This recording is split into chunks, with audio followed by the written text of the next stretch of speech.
오늘은 사무엘상 27장의 말씀을 가지고 신앙은 과정을 지납니다.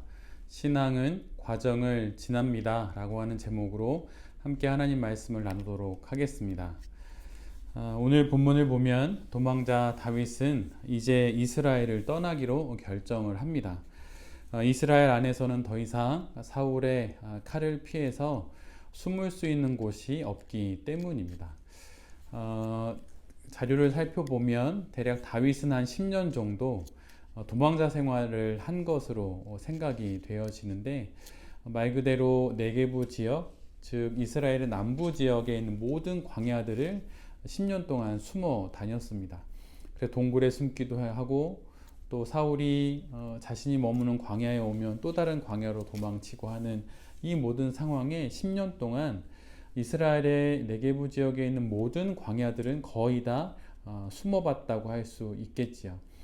이에 이제 다윗은 더 이상 사울의 칼날을 피해 숨을 만한 장소가 이스라엘에게는 없다고 생각을 하게 되고, 그래서 드디어 이스라엘의 국경을 넘어서 블레셋 땅으로 들어가기로 결정을 합니다. 더 이상 숨을 곳도 없고 또 머물 곳도 없었기에 이 선택을 하게 되는 것이죠. 다윗은 이스라엘을 떠나 블레셋 땅 가드 지역을 통치하는 아기스 왕에게로 가게 됩니다. 그런데 사실 도망자 생활의 초기에 사무엘상 21장에 보면 다윗이 아기스 왕에게 도망쳤던 그 초기에 기록이 나오게 되는데, 거기에 보면 아기스 왕을 찾아갔을 때 아기스의 신하들이 다윗을 의심합니다. 골리앗을 죽였던 다윗, 블레셋의 적이라고 할 수 있는, 또 적 중에서도 가장 1번이라고 할 수 있는 다윗이 블레셋 땅에 걸어 들어오자 아기스의 신하들은 다윗을 믿지 못하게 되고 의심하게 되죠. 그러자 우리 모두가 잘 알고 있는 것처럼 다윗은 스스로 미친 척하고 수염에 침을 흘리면서 그렇게 미치광이 행세를 하면서 그 위기를 벗어나게 됩니다. 그리고 지금 다시 수년이 지나서 다윗은 아기스에게 도망을 치게 되지요. 그리고 아기스의 그 통치 아래에서 1년 4개월을 보내게 됩니다. 그런데 이 내용을 기록하고 있는 사무엘상 27장 그 앞부분 26장 가장 마지막 절인 25절은 다음과 같은 이야기로 성경에 기록되어 있어요. 그리고 나서 27장이 시작되는 거죠. 그 마지막 구절 25절은 사울이 다윗에게 이야기하는 내용을 기록하고 있습니다. 그리고 첨언을 하듯이 한 구절이 더 들어있어요. 제가 한번 읽어드릴 테니 잘 한번 들어보십시오. 사울이 다윗에게 이르되 내 아들 다윗아 내게 복이 있을지로다. 내가 큰 일을 행하겠고 반드시 승리를 얻으리라 하니라. 다윗은 자기 길로 가고 사울은 자기 곳으로 돌아가니라. 사울과 다윗이 이제 마지막으로 헤어진 이후에 바로 그 장소에서 사울이 다윗에게 이런 이야기를 하게 되죠. 마치 다윗의 운명을 아는 것처럼, 그리고 자신의 운명을 아는 것처럼 다윗의 운명을 이렇게 이야기를 합니다. 너는 큰 일을 행하겠고 너는 반드시 승리를 거둘 것이다. 그리고 나서 사울과 다윗은 각각 자신의 삶의 길을 걸어가게 됩니다. 그런데 사울은 자기 곳으로 돌아간다고 기록하고 있고 다윗은 자기 길로 간다고 말하고 있어요. 사울은 이제 모든 추격을 멈추고 이스라엘 자신이 머무는 곳으로 돌아갑니다. 그러나 다윗은 자기 길로 가고 있는 것이죠. 자기 길이란 지금까지 자신이 걸어왔던 길이고 또 앞으로도 걸어가야 할 길인데, 그것은 말 그대로 도망자의 삶을 계속 살아가야 한다는 그런 기록입니다. 다윗에게는 아직 가야 할 길, 또 지나가야 하는 과정이 남아 있다는 뜻이죠. 어디로 가야 할지, 또 어떻게 그 길을 지나야 할지, 또 누구를 만날지, 어떤 일을 겪을지 알지 못하지만 다윗은 자신 앞에 놓여져 있는 그 길, 그 도망자의 길을 가야만 합니다. 그리고 그 과정을 지나면서 자신의 상황이 어떻게 변할지 알지 모르지만 그 길을 계속 가야만 하는 것이죠. 사무엘상을 지나 사무엘하까지 도망자의 삶을 지나 이스라엘의 왕이 되고 또 이스라엘을 통치하는 그 전 과정을 다윗은 지금 계속 지나고 있는 것입니다. 다윗이 지금 이 과정을 지나는 이유는 왕이 되기 위함이 결코 아니에요. 그 과정에서 다윗이 왕이 되기도 하지요. 그러나 다윗이 자신의 인생의 이 모든 과정, 아버지 이세 아래에서 양들을 치고 또 골리앗과의 전투에서 승리를 거두고 또 그 승리를 거둔 이후에 이스라엘에게 가장 선한 일을 했음에도 불구하고 왕의 미움을 받고 또 도망자의 삶을 사는 이 모든 과정은 왕이 되기 위함이 결코 아닙니다. 그가 살아가는 그의 인생의 한 과정에서 왕이라는 역할을 감당할 수는 있지만 이 지금 고난을 겪고 있는 다윗의 이 상황이 왕이라는 그 목표를 위해서 가고 있는 길이 결코 아니라고 하는 거예요. 그는 지금 다윗만이 걸어야 하고 또 다윗 자신만이 걸을 수 있는 그의 인생을 지금 살아가고 있는 것입니다. 하나님께서 다윗에게 허락하신 삶을 다윗은 지금 묵묵히 살고 있는 거예요. 어떻게든 이스라엘의 땅에서 거주하고 싶었지만 더 이상 생명을 지켜낼 수 있는 방법이 없기에 이방인의 땅으로까지 넘어가게 되는 것이죠. 그 삶의 과정이 지금 다윗에게 있고 다윗이 그것을 걸어가고 있는 거예요. 그리고 이 삶의 끝에서 그는 결국 하나님을 더욱 알게 됩니다. 그리고 그 과정에서 다윗은 더욱 다윗 자신다워지고 결국 그 삶으로 이 땅을 향한 하나님의 일하심의 한 부분을 왕으로서 감당하게 되는 것이죠. 이처럼 우리 인생 역시 마찬가지예요. 우리가 겪는 이 삶은 어떤 영웅의 등장으로 해결되지 않습니다. 그리고 어떤 대단한 사건으로 우리의 인생이 풀려지는 것도 결코 아니에요. 지금까지 살아온 우리의 삶이 그것을 우리 스스로에게 증거하고 있지 않습니까? 누구를 만났다고 인생이 한번 완전히 뒤바뀌게 되었던 경험이 있으신가요? 아니면 어떤 하나의 사건을 만났다고 인생이 완전히 바뀌는 것을 경험한 적이 있으십니까? 실은 그렇지 않지요. 그 만남과 그 사건들 속에서 우리는 결국 하나님을 더 많이 알게 되고 또 하나님을 더 많이 알아가면서 하나님께서 나로 하여금 살게 하시는 나의 인생을 하나님 앞에서 살게 되는 것입니다. 그 길에서 누구는 어떤 직업을 갖기도 하고 어떤 직책을 감당하기도 하고 저는 목회자로서의 삶을 살아가기도 하는 것이죠. 내가 살고 내가 살아내는 과정을 통해 결국 생애의 마지막에 우리 모두는 이르게 됩니다. 그리고 그 모든 시간 속에서 그리고 그 모든 공간 속에서 그리고 그 모든 사건 속에서 하나님을 만나게 되는 것이죠. 이처럼 성경은 우리에게 끊임없이 인생이라고 하는 그 여정을 신앙을 갖고 살아가는 과정이라고 하는 것을 계속해서 이야기해 줍니다. 특별히 구약의 앞부분에 가장 많은 부분을 차지하고 성경에 기록되어 있는 문학의 양식은 역사서예요. 말 그대로 인류의 역사의 과정들을 기록해 놓은 것이죠.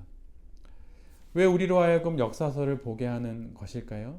그것은 우리의 인생 역시 태어나서 인생의 삶을 거쳐 죽을 때까지 그 전 인생을 과정으로서 겪어내며 하나님을 신앙하고 하나님을 믿고 또 소망하면서 이 세상의 삶을 성도로서 살아가는 것이라고 하는 것이죠. 성경 속에서 인생이 과정임을 가장 잘 설명하고 있는 말씀은 욥기입니다. 욥의 그 기구한 인생을 통해 우리는 삶이 결과가 아닌 과정이라는 사실을 욥기 1장부터 마지막 장까지 우리는 읽어 나가면서 차근차근 다 알게 되지요. 인생은 눈 감았다 떴더니 무엇인가 대단한 일이 벌어지는 것이 결코 아닙니다. 하루하루 1년, 2년 그렇게 빼곡히 촘촘히 빠짐없이 살아내는 그 전 과정이 결국 인생이고, 그 인생 속에서 하나님을 믿고 하나님을 신앙하며 살아가는 것이 바로 성도의 삶이라고 하는 것을 성경은 우리에게 계속해서 말해주고 있어요. 욥기를 읽어보면 욥과 그 유명한 세 친구들이 등장합니다. 그런데 그 세 친구들은 자신들이 아는 신학과 신앙, 그리고 자신들의 인생의 경험을 근거로 욥이 죄가 있어서 이런 어려움을 겪고 있다고 말을 하고 있어요. 그들은 자신들이 알고 있는 이론으로 욥의 고난을 설명하려 듭니다. 그러나 관념 속에, 생각 속에 그런 신학으로는 이 욥의 고난을 온전히 다 설명할 수는 없었던 것이죠. 세 친구들은 자신들이 서 있는 곳에서 욥의 길을 바라보며 설명을 하려고 듭니다. 그런데 그것이 설명이 되지 않는 거예요. 마치 하나님께서 걸어가게 하시는 다윗의 길을 보면서 우리가 그것을 우리가 알고 있는 안목으로 자꾸 설명하려고 하는 것과 같은 것이죠. 우리가 그것을 다 온전히 설명할 수 없습니다. 욥의 세 친구들도 마찬가지예요. 자신들이 서 있는 자리에서 욥이 걸어가고 있는 그 인생의 길을 설명하려고 듭니다. 그런데 그들의 설명이 욥의 인생의 현실을 제대로 해석해내지 못하고 있어요. 욥은 아무리 그들의 이야기를 들어도, 또 자신이 알고 있는 신학으로도, 또 자신의 경험으로도 자신의 이 현실이 도저히 해석되지 않는 삶을 살아가고 있는 것이죠. 친구들이 욥의 인생을 설명할 수 없는 그 이유는 그들이 설명하는 모든 이론과 신학이 무너진 자리에서 욥이 그의 인생을 살아가고 있기 때문이에요. 내가 설명할 수 있는 신학과 내가 설명할 수 있는 어떤 이론들을 갖고 나의 삶을 설명할 수 없는 그 지점에 나의 인생이 놓여 있는 것들을 우리 모두는 인생에서 경험하게 됩니다.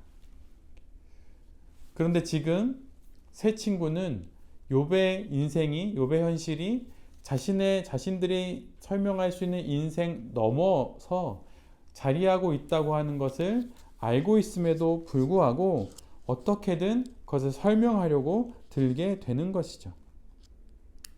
지금껏 그 세 친구도, 그리고 욥도 전혀 설명하지 못했던, 또 못하는 그런 현실 속에 욥 자신이 놓여 있기 때문에 그들은 설명 불가한 현실을 보면서 지금 모두 다 난감해하고 있는 거예요.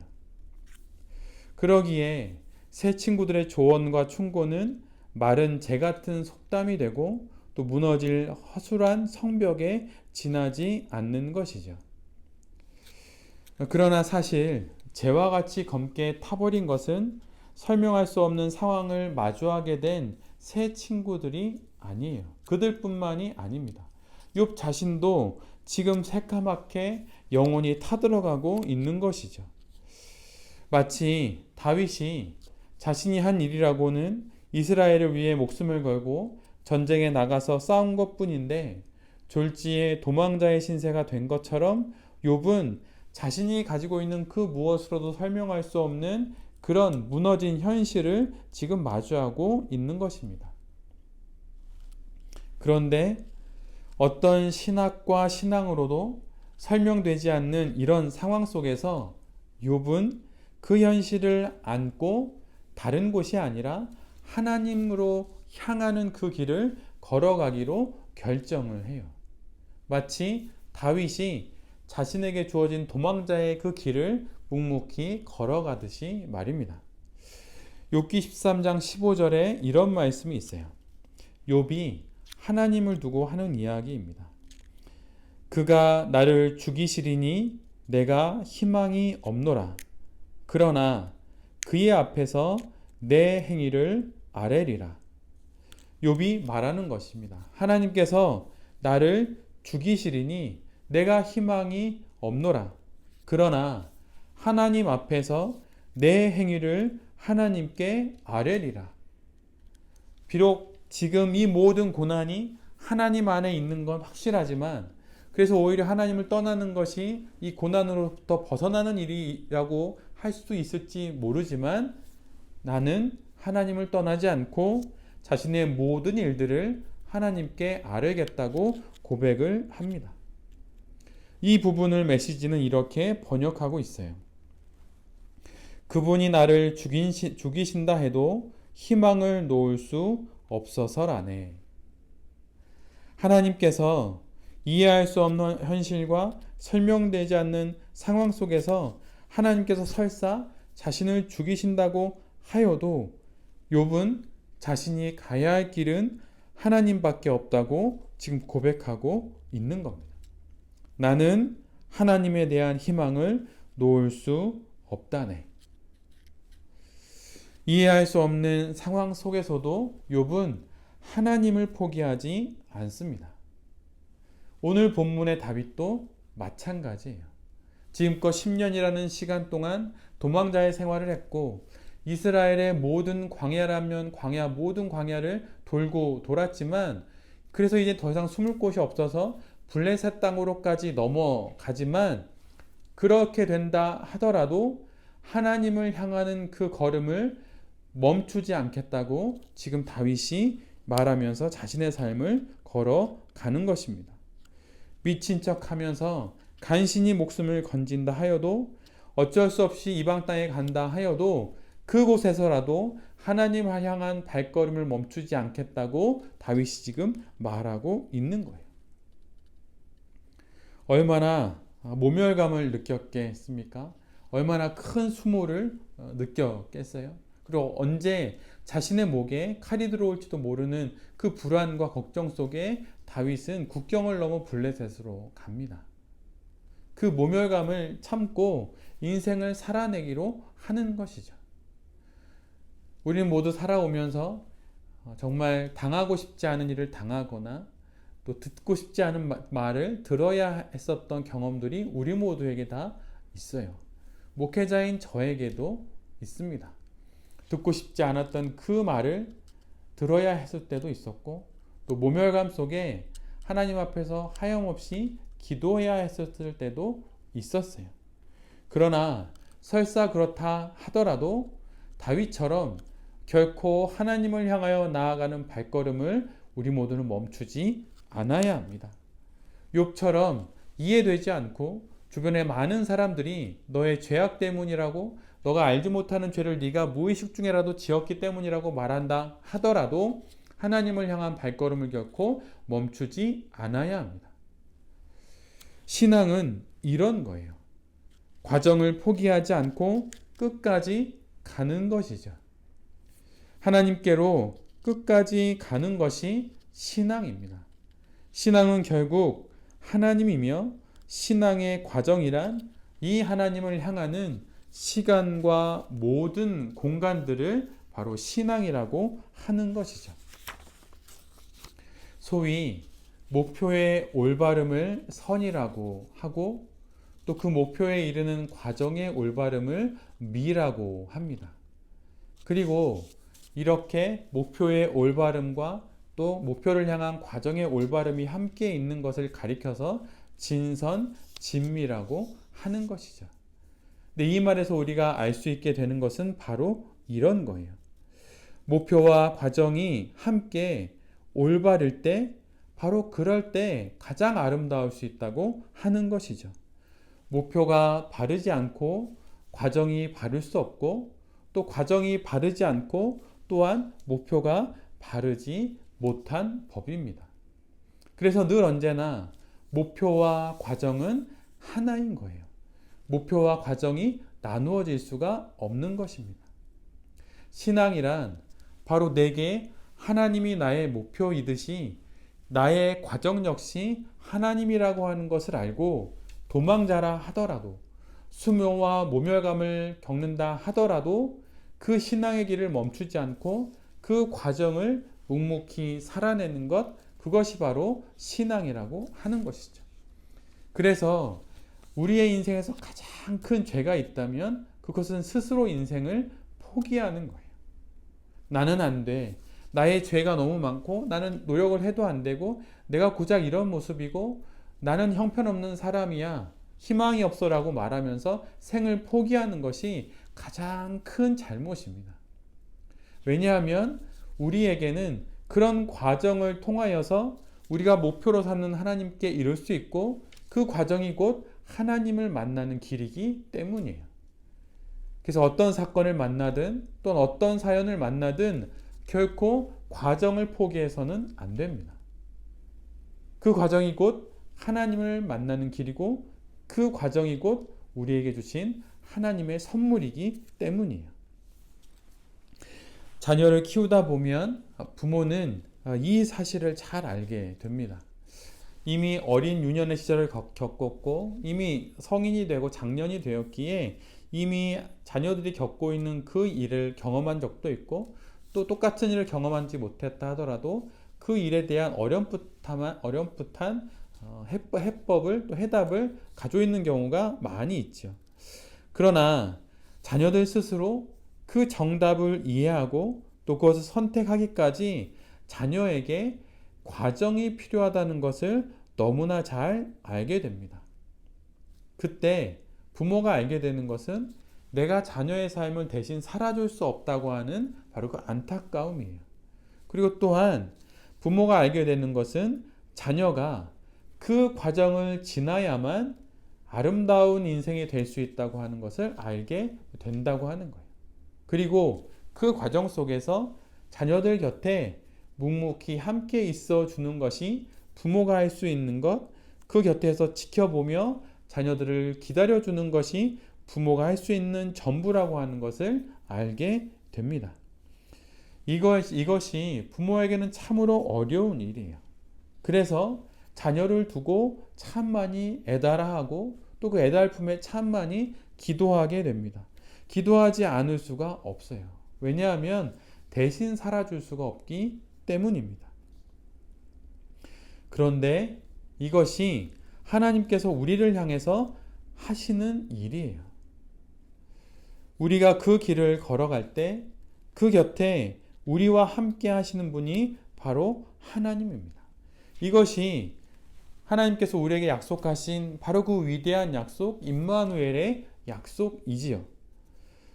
곁에 있어 주시는 하나님, 우리가 지나는 그 과정을 옆에서 함께 우리와 걸어가 주시는 그 하나님, 바로 이 하나님이 우리가 믿고 있고 우리가 종국의 영원한 나라에서 영원히 함께하게 될 바로 그 하나님입니다. 목표를 제시하고 그 목표에 도달하는지 도달 못하는지 이렇게 심판하는 그런 분이 우리 하나님이 결코 아니에요. 그러니 하나님에 대해서 여러분 겁내지 마십시오. 하나님은 우리가 사랑해야 되고 하나님은 우리와 함께 하시면서 기쁨을 누리기를 원하시지 우리에게 심판하시고 우리를 겁주시는 분이 아니에요. 율법을 우리를 정죄하기 위해서 주신 것이 아니라 죄를 확인하고 우리로 하여금 하나님의 큰 사랑으로 안기게 하시기 위해 율법을 주신 것과 같은 것입니다. 그 하나님께서 우리 곁에 우리와 함께 하시고 우리와 임마누엘로 우리를 도와주시고 계신 거예요. 하나님은 과정을 우리로 하여금 지나게 하십니다. 그리고 하나님은 곁에서 이 과정을 애타는 마음으로 지켜보고 계세요. 나도 하나님도 모두 함께 마음고생과 몸고생을 하고 있는 것이죠.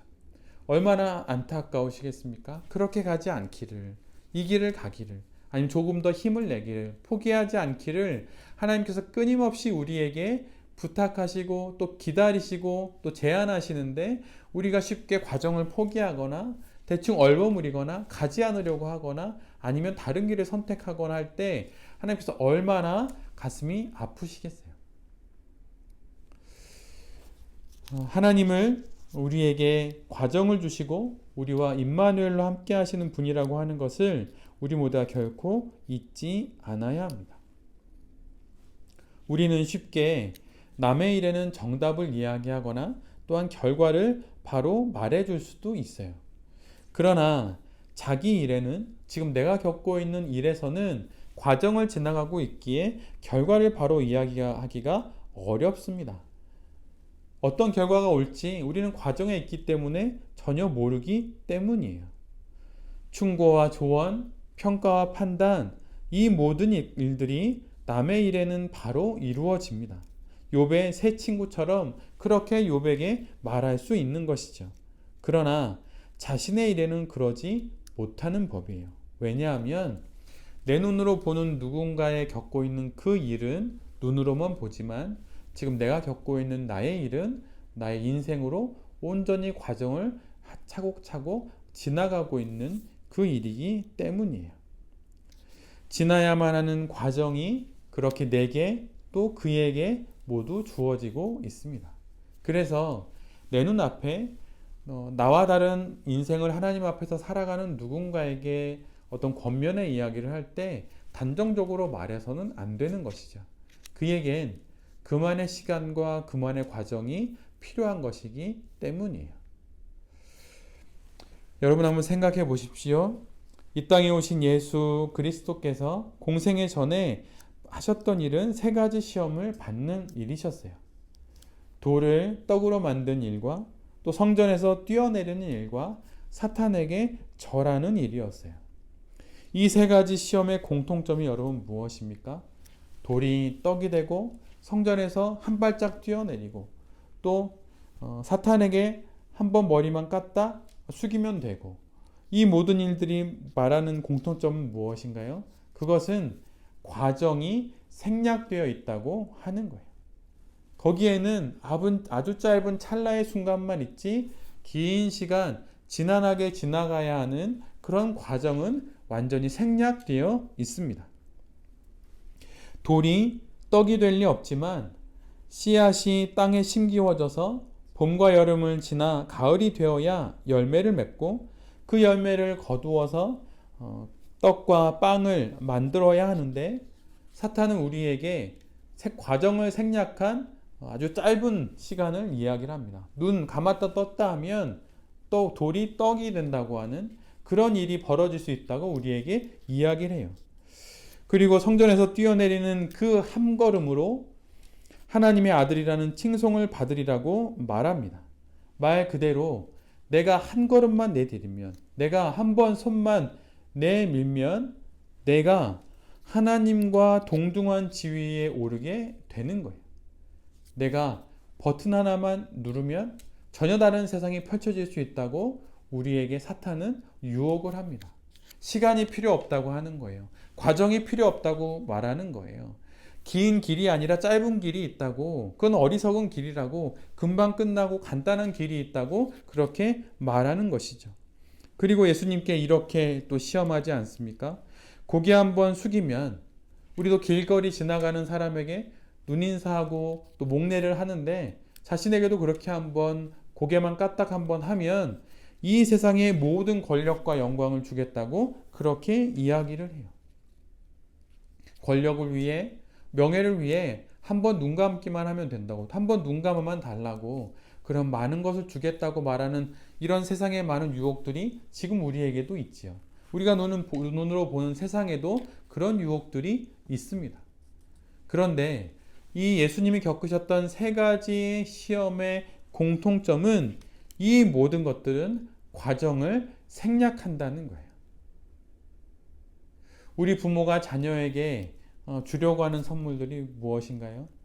힘들고 어려운 길 가지 말고, 돌아가지 말고 빨리빨리 그리고 짧게 축약된 그 길을 지나서 영혼의 축지법이 있다면 그것이라도 써서 편안하게 인생을 살 수 있는 터를 마련해 주려고 하는 것이 부모들의 마음이죠.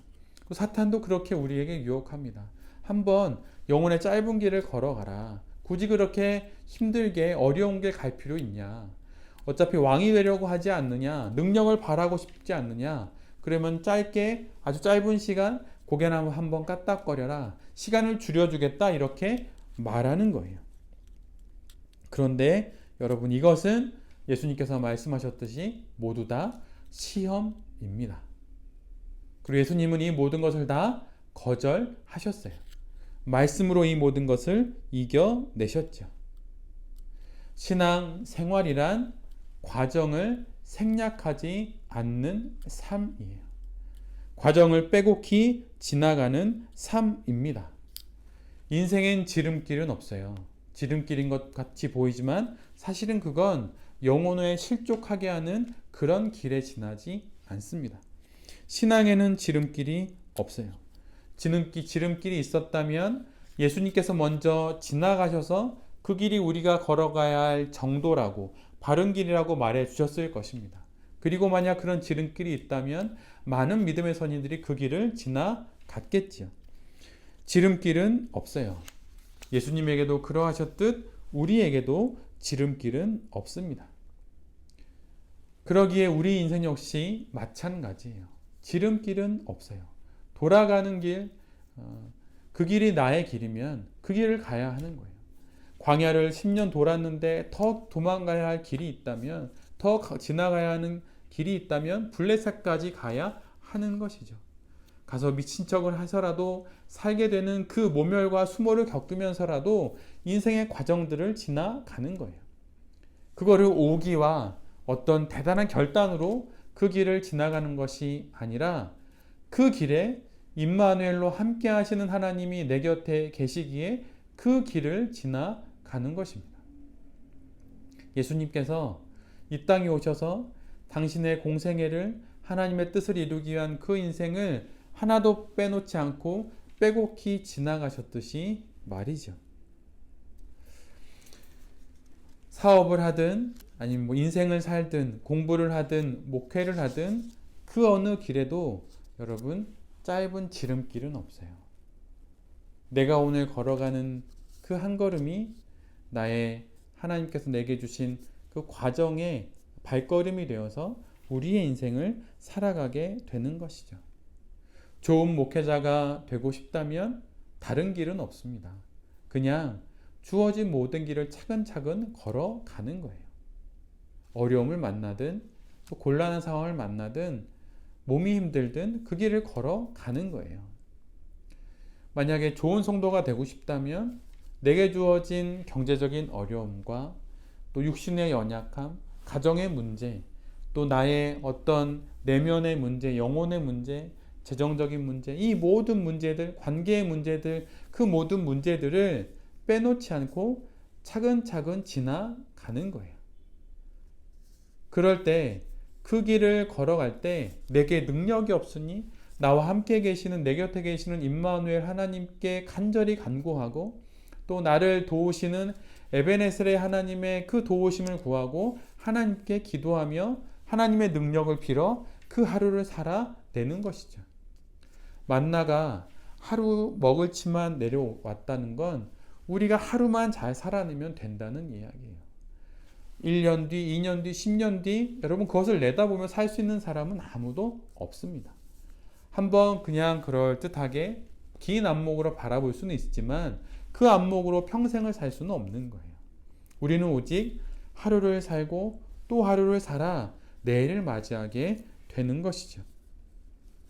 좋은 성도란 이처럼 빠른 길, 짧은 길, 지름길을 지나 거룩한 성도가 되겠다고 하는 그 삶을 포기하고 내게 주어진 오늘 하루의 이 삶을 주님께서 주신 귀한 삶으로 여기고 오늘의 과정을 잘 지나는 성도가 좋은 성도입니다. 과정을 생략하지 않고 또 다른 편법과 어떠한 사람들의 도움과 또 그럴듯한 사건들을 기대하는 것이 아니라 그냥 과정을 생략하지 않고 하루하루를 살아가는 것이죠. 과정을 생략하여 원하는 결과에 이르는 길은 없습니다. 만약 그것이 있다면 그것은 독약이에요. 그런 것을 여러분 잊지 않아야 합니다. 결국 그 모든 것은 큰 어려움이 되어서 우리에게 다시 돌아오고야 말 것입니다. 신앙생활 그것은 무슨 대단한 것이 아니에요. 오늘 하루 아침에 일어나 가장 먼저 주님께 두 손 모아 기도하고 오늘 내게 주신 드러난 하나님의 계신 말씀을 묵상하고 그 말씀을 마음에 새겨서 영혼의 양식 오늘의 만나로 먹고 하루를 살아가는 거죠. 그리고 다음 날이 되면 어제 먹었던 그 만나를 또 먹는 것이 아니라 오늘 새롭게 내게 나의 영혼의 들판에 내려주신 하나님의 그 말씀의 만나를 먹는 거예요. 그리고 기도하는 것이죠. 그렇게 하루를 살고 또 하루를 살아 신앙이란 결국 과정이라고 하는 것을 알아서 오늘을 지나 내일을 지나 영혼에 이르는 그 삶을 살아가는 것이 바로 성도입니다. 단번에 거룩에 이르는 길은 없어요. 또 거룩해 보이는 누군가를 바라보는 것으로도 거룩해지지 않습니다. 결코 그게 내 삶이 되지가 않아요. 그저 하루하루 하나씩 한 걸음 한 걸음 거룩의 길을, 거룩의 계단을 오를 뿐입니다. 그래서 초대교회 성도들을 가리켜서 그 길을 걸어가는 사람들이라고 불렀던 것이죠. 그곳에 도착했던 사람들, 그곳을 바라보는 사람들이라고 말하지 않았어요. 그 길을 걸어가는 사람들, 오늘 영혼의 문을 열고 오늘 영혼의 들판에 내린 만나를 먹고 주님께 기도하고 그렇게 내 영혼에 드리워진 내 인생의 한 걸음을 걸어가는 그 사람들, 바로 그 사람들이 바로 성도입니다. 과정을 생략하지 않고 오늘 내게 주어진 이 인생을 다른 인생 바라보지 않고 부러워하지 않고 오늘 내게 주신 나의 인생, 나만이 살 수 있고 또 나만이 살아내야 하는 그 인생을 신앙의 이름으로 예수 그리스도의 이름으로 임마누엘의 하나님과 에베네셀의 하나님의 힘으로 살아내는 것이 바로 성도의 인생이라고 하는 것이죠. 신앙은 결코 어떤 결과의 성취 또 어떤 목표의 완성 여러분 이런 것이 아닙니다. 그런 것이 있기는 있어요. 진선진미라고 했던 그 이야기처럼 목표가 올바르게 있죠. 그러나 그것은 과정의 올바름, 지속되는 과정들을 통하여서 함께 모여서 아름다운 하나가 되는 것입니다. 어느새 올해의 이제 마지막 달을 곧 앞두고 있고 오늘은 추수 감사절이죠. 올 한 해를 돌아보며 어떻게 1월부터 여기까지 걸어 오셨나요? 지나온 모든 과정들이 돌아보니 그저 다 감사라고 하는 그 고백밖에 할 수 없음을 알게 됩니다. 그저 모든 게 감사인 것 같아요. 사는 것도, 먹고 사는 것도, 입고 사는 것도, 또 여전히 건강하게 있는 것도, 또 가족과 함께 또 여전히 일도 할 수 있고 또 여전히 예배 드릴 수 있고 하는 모든 것이 그저 감사라는 생각을 하게 됩니다. 이렇게 감사의 절기를 맞아서 이후로의 인생 속에서도 하나님께 여전히 시선을 고정하고 내 앞에 주어진 이 과정으로서의 인생을 감사의 마음으로 늘 한 걸음 한 걸음 잘 걸어가는 우리 모두가 될 수 있기를 간절히 빕니다. 이 말씀을 듣는 모든 성도님들과 또 이 말씀 전하는 제 자신이 신앙은 과정이라고 하는 것, 또 그 과정 가운데 임마누엘 하나님과 함께 걸어가고 또 감사로 걸어가야 한다고 하는 것을 기억하면서 우리의 인생의 모든 날들을 또 남은 날들을 잘 살아가는 귀한 인생들이 될 수 있기를 정말 간절히 기도드립니다. 아멘. 제가 기도하겠습니다. 주님, 다윗도 욥도 예수님도 자신만이 가야 하고 자신만이 갈 수 있는 길을 지났던 것을 보게 됩니다. 도망자의 삶을 짧게 줄여서 지나고 싶지만 고난의 시간을 축소시켜서 건너고 싶지만 시험 없이 구원을 이루고 싶지만 이 모든 것들이 과정을 지나야 함을 봅니다. 과정을 생략하라는 사탄의 유혹 앞에 말씀으로 답하며 모든 과정을 빼곡히 지나셨던 주님처럼 그렇게 우리 모두도 우리 인생의 길을 잘 지나게 하여 주시옵소서. 인생의 지름길을 찾지 않고 과정을 지나 결과에 잘 다다르기를 소원합니다. 지금 우리 앞에 주신 이 모든 과정을 빼먹거나 생략하지 않고 한 걸음씩 잘 걸어가는 우리 모두가 되게 하여 주시옵소서. 그래서 이 모든 과정을 통해 더 신실한 성도가 되게 하여 주시옵소서. 한 해를 돌아보아 감사의 기도를 드리는 주일이 되었습니다. 돌아보면 지나온 모든 길이 그저 감사의 제목입니다. 그저 모든 게 주님 감사합니다. 여기까지 우리를 이끄신 주님, 모든 영광을 주님께만 올려드립니다. 여기까지가 주님의 은혜였듯 이후로의 삶 역시 하나님께서 이끌어 주시는 은혜로운 인생이 될 것을 믿습니다. 주님 간절히 구하오니 평생토록 임마누엘로 우리 곁에서 함께하여 주시옵소서. 그리고 영원토록 우리의 앞과 우리의 뒤에서 우리를 도와 주시옵소서. 이 모든 말씀 우리 주 예수 그리스도의 이름으로 간절히 기도드립니다. 아멘.